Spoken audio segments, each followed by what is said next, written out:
Guys, welcome back to my channel. It's Esther here once again. Guys, it's been a hot minute. Yes, I had an exam to write, and after that a whole lot of other stuff to do. Today's video is story time, and in today's video I'll be sharing with you guys what happened during the birth and delivery of my first child. Okay, so my first child, my only son, turned 3 years last month, and I just thought to come here and gist you guys everything that went down during his pregnancy, birth and delivery. Okay, so before I continue, I just want to apologize for any background noise that you might be hearing. Okay, the child that we're talking about today, he's in the background and he'll be making a lot of noise, so please just ignore the noise and focus on me. Also, everything I'm about to share today happened exactly 3 years ago, so some of the details of the events are a bit foggy in my memory, I would say. Where do I even start? Okay, so my husband and I found out we were pregnant. We were happy, of course, like every other expectant couple, I would say. So we were very happy. I remember sneaking out of the room very early in the morning to go do a pregnancy test because I had missed my period. Okay, so I wanted to do it and surprise him, but he walked in on me, so it wasn't a surprise anymore. I attended all my antenatal appointments. Everything was going on smoothly. I had a very smooth pregnancy, apart from the fact that I had very bad, very severe morning sickness during my first trimester, and I also had anemia in pregnancy sometime during the end of my second trimester, or is it early third trimester. Apart from that, there were no issues with my pregnancy. Everything was fine, and my pregnancy was progressing very fine. Okay, so my due date was 16th of March 2020. Okay, I remember saying, oh, I wish we could push it to 17th of March so that he'll be birthday mates with his cousin. Little did I know that he was not going to be anywhere near 17th of March. So I kept on attending my antenatal appointment. My due date was fast approaching. You guys know now, as first-time mom, as first-time parents, we had gotten everything, gotten all the furnitures, all the clothes. In fact, we were ready. Okay, we had gotten all the necessary items that we needed to get. So we were just waiting for the due date to come and for us to welcome our little prince. So you know that time when you start going for antenatal appointment every other week, that's I think the last month or something like that, when you need to come in every other week to get checked. So at this point the midwife was asking me if I've started noticing any form of contraction, any pressure in my belly area, and the answer was no. No, no, because at this time I was not feeling any form of contraction, nothing. I was feeling very normal. She was like, okay, and then she started advising me some of the things that I could do to kind of kickstart labor. She said I could eat spicy food, take a walk, be more active. She even said something like to do more of the other room activities. If you know, you know. So you guys, I did all of these things, so including the ones that all the aunties, mommies and everybody advised me to do. They said take a lot of pineapples. There was this tea I was also told to drink. I can't remember the name. If I remember it, I'll put it on the screen. So guys, I did all of those things. I would climb the stairs, I would take a lot of pineapples, eat spicy food, do all the other room activities, you know. None of those things worked. I still wasn't feeling any form of contraction at all. One of my appointments, the midwife had told me something about perineal sweep. Okay, so the midwife had said that if by the following week I still don't feel any form of contraction, that she will have to do a perineal sweep for me, or what is also called membrane sweep, or I think it's also called perineal massage. So that week came, I still wasn't feeling any form of contraction. So she did the perineal sweep for me, checked me again, and everything was fine. So when I got home that day, I started feeling some contractions. You guys, at that point I thought maybe I'll go into labor later that night. Okay, so I thought that was labor. I thought that was it. I was like, okay, this is a good sign. It was quite painful. At that point, I thought that was the actual labor contraction, but it was later that it dawned on me that that was just Braxton Hicks contraction. It was quite painful. So whenever the contraction starts, I would stand up and walk around. So this contraction started in the evening and lasted throughout the whole night till the following morning. Okay, and that was it. It stopped. I didn't have any other form of contraction or whatsoever. So the next week was my last appointment, because at this time my due date had already passed, but I was still asked to come in for another appointment the following week. So when I went in for the last appointment, they started telling me about induction of labor. They said if I don't go into active labor by so and so date, that I will have to be induced. So they told me everything about it, what to expect and all of that. So I was booked for induction of labor on 26th of March 2020, right? That's if I don't go into active labor. I was like, yes, anything to get this baby out so that I can be free. I'm up for it. Okay, so 26th of March came. Mind you, remember the due date was 16th of March, and now 26th of March had come and the baby was still not out. No form of labor. I hadn't gone into labor, no sign of labor. So at this point it was 10 days past his due date. Am I right? 16th of March to 26th of March. So that day was exactly 10 days past his due date. Okay, so we got to the hospital around 9:15 or 9:30 or thereabout, just so that we can, get parking and locate the exact place we are going to. So we got there and we checked in and all of that. They asked us to sit at a particular place. We sat there. So you guys remember what was happening in late 2019 and early 2020, the whole pandemic issue and all of that. So that day we were made to wait for the whole day. We kept waiting and waiting and waiting and waiting. Anytime we ask them, they will say, oh, there is no space in the birthing suite. We need to get a space for you, because when we induce you, we need to monitor your labor closely. So I was like, okay, now if you guys knew there was no space in the birthing suite, why did you ask us to come by 10 o'clock? Because we had waited the whole day. I was so tired, I was hungry. Every now and then I would take a walk around the hospital because I didn't want to sit at a place. Mind you, while waiting for the whole day, I was still having contractions every now and then. It wasn't so intense for me to start timing it. It was just mild contractions every now and then.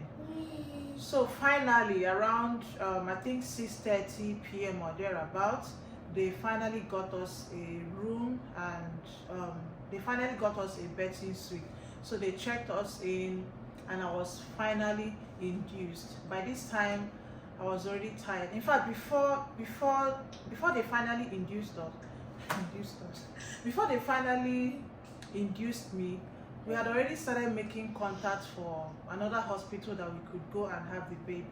But the problem was the other hospital that we had in mind was very far from us. So I was finally induced, and the midwife that was assigned to me, she started monitoring me. She connected the fetal monitoring thing. She started monitoring me. She checked me the first time and said I was 2 centimeters dilated. I was like, okay, so we are getting there. So I thought, but everything didn't go as planned. So she would check me every now and then. She was always monitoring me. My husband was also in the room. I can't remember the times when she checked me, but I know she checked me again. I was around, I think, 4 centimeters dilated. She checked again. I was 6 centimeters dilated. Oh, before then I got an epidural. Yes, how can I forget that? I actually got an epidural, yes, because what I had thought was labor pain, that wasn't it at all. So when the actual labor pain came, you guys, you know how painful contractions are. I couldn't take it. I was like, nope, this is not for. They asked me if I wanted an epidural. I was like, yes, please, by all means, hit me with it. So I got an epidural, and it helped a lot with the pain. Okay, so she checked me again around, I'm not sure, but I think it was around 12 a.m. or thereabout. I was 6 centimeter dilated, and you guys, that was it. From 12 a.m., 1 a.m., 2 a.m., 3 a.m., 4 a.m., up until 5 a.m. I was still 6 centimeter dilated. I wasn't dilating any further. Labor wasn't progressing. Each time she checked, I was hoping that she would say, okay, 8 centimeter or maybe 9 centimeter, or okay, start getting ready to push. But that wasn't it. Every time she checked, she would say, I'm still 6 centimeter dilated. At this point, I was getting worried. I was tired. I was so tired. In fact, I had thought to myself that when the time to push eventually comes, do I even have any strength in me to push this baby out? Anyways, I was still optimistic. I was still hoping that I would get to 10 centimeter dilated, and then it would be time for me to push. But that wasn't it. So by this time, we were now on 27th of March. Okay, so around I think 6 a.m. she checked me again, and something was off.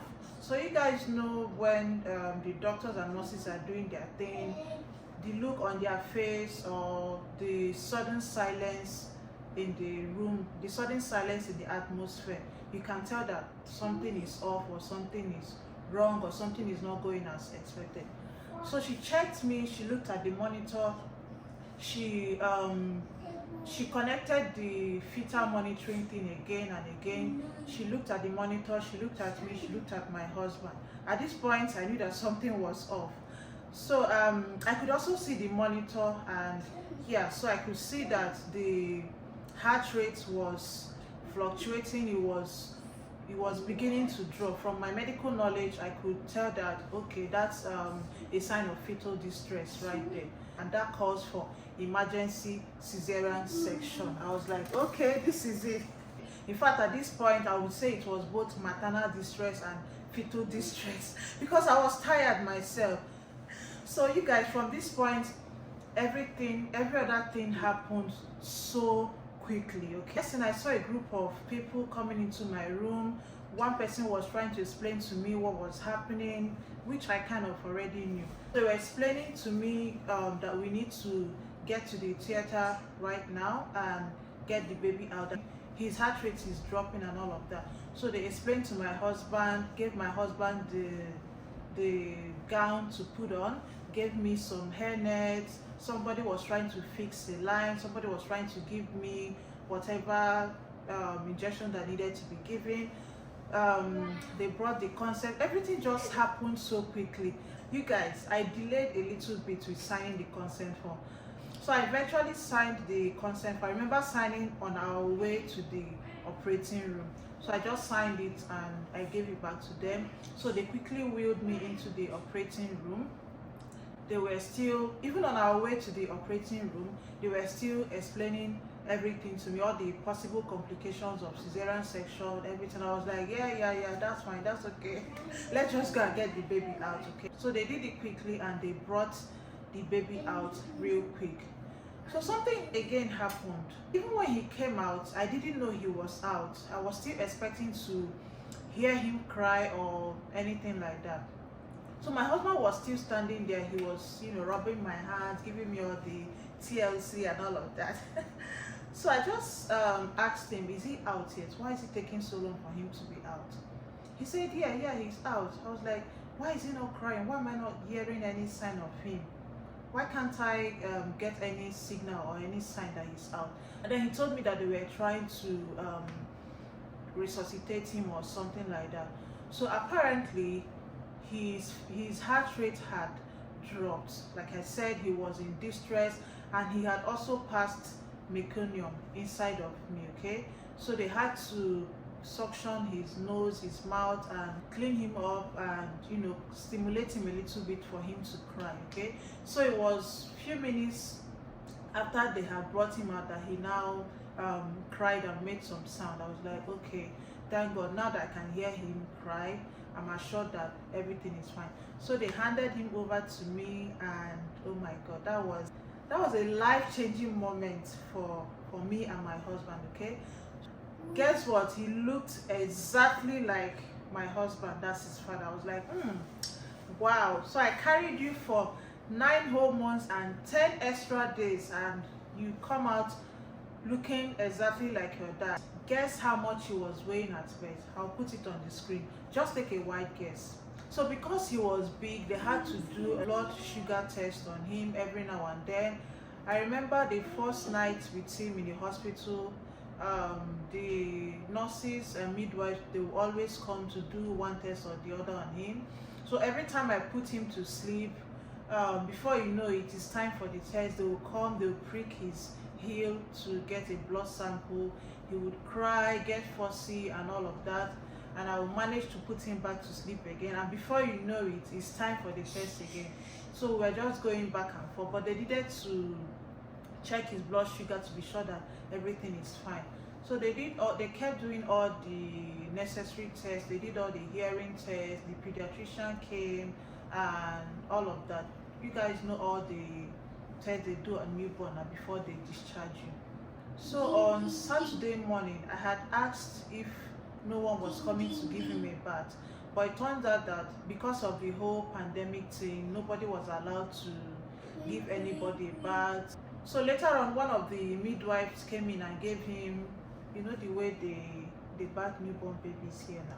They just put him in a bath, just put his head like that to be floating on water. The next thing, she brought him out. I was like, well, it's still better than nothing. So on Sunday morning, they came and checked him. At this time, they said we were ready for discharge. Everything was fine. They told me when next to come in for postnatal checkup, and they said everything is fine with him and we are ready to go home. So yeah, we were discharged on Sunday.